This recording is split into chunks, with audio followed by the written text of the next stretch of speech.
નમસ્કાર, આપ જોઈ રહ્યા છો JKS ન્યૂઝ ગુજરાતી। વાત કરીએ તો અમરેલીના રાજુલાના ખાકબાઈ ગામની નદીમાં ડૂબી જવાનો મામલો સામે આવ્યો છે। નદીમાં નાહવા જતા બની હતી ઘટના। બાળકને બચાવવા ધારાસભ્ય હીરા સોલંકી નદીમાં ખાબક્યા હતા। ધારાસભ્ય હીરા સોલંકી અને સ્થાનિક લોકો દ્વારા શોધખોળ હાથ ધરી મૃતદેહને બહાર કાઢાયો હતો। વિક્રમ નામના 16 વર્ષીય બાળકનો મૃતદેહ બહાર કાઢ્યો હતો। મજૂર પરિવારનો બાળક ડૂબી જતા મોત થયું હતું। PM માટે ડેડ બોડીને હોસ્પિટલ ખાતે ખસેડવામાં આવી હતી।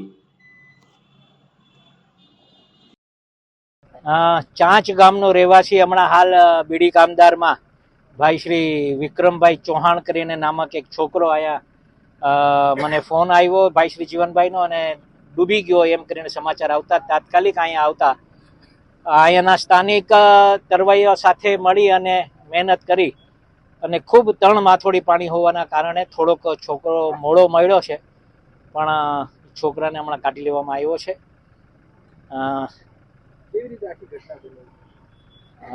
ઘટના તો કહેવામાં એવું આવે છે કે બેઠો તો છોકરો પાળા ઉપર અને કાંઈક ધક્કો બીકો લાગતા કે એમને પડી જવાના કારણે એનું મૃત્યુ થયું છે।